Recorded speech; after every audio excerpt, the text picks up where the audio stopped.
All right, let's do it. 9:33 on North Dakota Today. We're making shrimp scampi. It may sound a little bit complicated, but it's not, and it's a great way to kick up your pasta. Chef Cody Monson from Broadway Grill and Tavern is here this morning to show us how to do it. Good morning and welcome to the show. Thanks for having me. It's a pleasure. Yeah. All right, so we can smell the garlic. That's the main thing that we can smell right now. It smells wonderful, actually. Well, yeah, I mean, to put this dish together, We're going to start with a little bit of olive oil. What kind of oil do we have in the pan here? This is just a vegetable oil. Okay. We've got the raw shrimp. Really, to throw it together here, it's not overly complicated. All right. Okay. Saute the shrimp up a little bit. Now, what size of shrimp is best to use for this recipe? This is a 26-30, so there's 26 to 30 per pound. Oh, okay. So that looks like a medium size. 26-30. Yeah. Okay, Very medium nice. size. Who knew that shrimp were numbered? Yeah. After they come out of the sea, they just get a number. So we're just sauteing those up a little bit. Go ahead. All right. The garlic in there. He's picking up the pan as if he's going to flip it, but he doesn't really. It could happen. And we have just some boiling water here, and then we have an angel hair pasta. That's fresh pasta? Yep, we make that at the Wow. restaurant. Oh, so it's made actually. Oh. Yes. Very nice. All right. Now, did you salt your That up water? A little bit. We did salt the water. Okay, so a lot of salt. How much salt? A lot of salt. I don't know. You're kind of.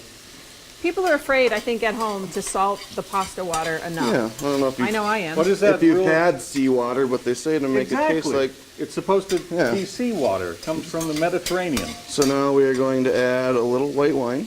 Ooh, Like that. yeah. And we're going What's to not let to that like, just right? reduce just a little bit. Yeah. And Yeah. that's Sauvignon Blanc, which actually would be a nice pairing with this. If you How wanna- long do you cook the shrimp? I know it turns pink eventually, but how long typically? They're only going to take a minute or two. This whole dish will be together. Really? And they'll be That done. fast? Yep. Now you're putting in This is spinach and then some cherry tomatoes that we just peeled the skin off of them. Is that just to Okay. wilt it, just long enough Yep, to? just gonna. Is that just what you gonna call it, wilt wilt it? Just a little bit. Yep. All right. What is this now? And then this is kind of a ridiculous amount of butter, but hey, you know, this is a splurge dish. You know what I mean? Look at that. And then All right. this butter has kind of a special ingredient that at least makes the dish a little bit different for our restaurant. What is that special ingredient? It's called yuzu kosho. It's like a Japanese chili paste. Can you that find it? Can the average person find this? online. Oh my. Online. Oh my gosh! Look at all that butter. Oh, wow. Online you can find it, which of course makes it Everything's something better with butter. special, Yeah. something special that you can get at our restaurant that you can't just easily, necessarily make at home. But Wow. That. Okay, so if you want to make it at home, what can you add to this to give it at least the approximation? I would say the yuzu is kind of like a tangerine kind of lemon lime flavor. So you could add just some chili flake with a good amount of citrus. It's a nice And spicy what's it called again? yuzu kosho. How do you spell Yuzu it? kosho. Y-U-Z-U is the fruit, Y-U-Z. yuzu fruit. It's from Japan. Okay. Okay. So Wow, this then- really was quick. Yeah, really Wow. easy. We got the pasta. I'll just. Okay. There's our. There's the spelling for the. Oh, there it is. Yuzu kosho. Yeah. There you go. All right, and you got to get it online around here. So then we just take this. And that only cooked for what, 2 minutes? Yep, this is fresh, so it cooks up really quick. He's spinning We it. spin it out. We do it a little fancy at the restaurant. Okay. Put that on the plate. So, yeah, so he just spun that on this big fork Look at here. that. Okay. Yep, and then this is done. I like to just, the shrimp are like C's now. That means correct. Okay. So if it's they're an done. O, it's over. Now what? So that's what an was that again? easy little trick with Now your what? shrimp. See? When it's a C, it looks like a C. Okay. It's correct. If it looks like an O, really tight, bound up, then it's over. You cooked it too Oh. long. That is a good tip. All right. Okay. So it's easy little Wow, tip look at for the that, home Kevin. cook. I know. Well, you know what always happens here? We always have the staff lined up in the hallways. Well, no, I'm still laughing about. He admitted this is an insane amount of butter. Oh, it is. So- It's scampi. There's usually butter involved. We're not shy about we're not that. afraid to admit that. Wow. Yummy. Okay, Okay. All right, so there it is. It's beautiful. that's it. And now it comes out just like that. You All right, clean I'm the gonna turn plate that and you burner send it off. out. All right. Just so, like that. Okay, so now if we're doing this at home, where do we get the ingredients? You're probably not going to make the pasta, but can you buy fresh pasta? Oh, you can buy, I don't know if you can buy fresh angel hair, but even a dry angel hair is good. It's okay, so you just cook it according to package directions. Exactly. And then now, and not to say you can't make your own pasta, but how difficult is it to make angel hair pasta? Do you have to have a machine?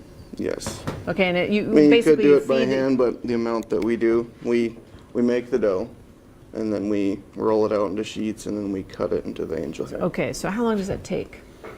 Well, we use a machine, so each batch usually takes about 45 minutes. And now I'm trying to get my head around this. So you put all the ingredients in the machine and it does all the work, or do you have to do the handwork and then put it in the machine? Yeah, you have to mix it first, and then make it into sheets, and then cut it. So it's a lot of work. All right. So now, because we haven't had you on before, tell me a little bit about you. Are you from North Dakota?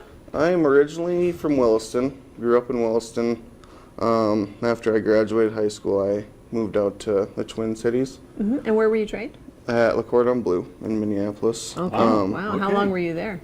In the cities, I was in the cities for 10 years. Okay. So you start out as an under chef? Yeah, I actually, after graduating from culinary school, I actually moved out to Maine, and I trained out in don't Maine. mind me. I trained out in Maine, trained and then in Maine, then I okay. came back to Minnesota. So, yep. Oh, is it? With that much butter, how could it not be good, right? All right. And so, and you came back here for this job? Yes, I did. All Yep. right. And so, what is it like being head chef at that beautiful facility? It's exciting. We're doing a lot of exciting food. Luckily, I have a really good staff that really helps execute my vision. So I had just a sandwich there. Just a sandwich. It was delicious. good. It was really good. So. All right. All right. Well, it's Excellent. Yeah. Thank you so much for Thank being you. here. It was great to meet you, and I hope you come back. Thanks for having A me. lot of fun. Check out Chef Corey here, or Cody, at the Broadway Center. We've got the information there. They're at just the end of Broadway here in downtown Bismarck. You can check out their website, BroadwayGrillAndTavern.com. I love the butter. Very I'm good. loving this. Very Thank you good. so much, Cody. Thank you. All right. Thanks a lot. We'll be right back. Don't go away.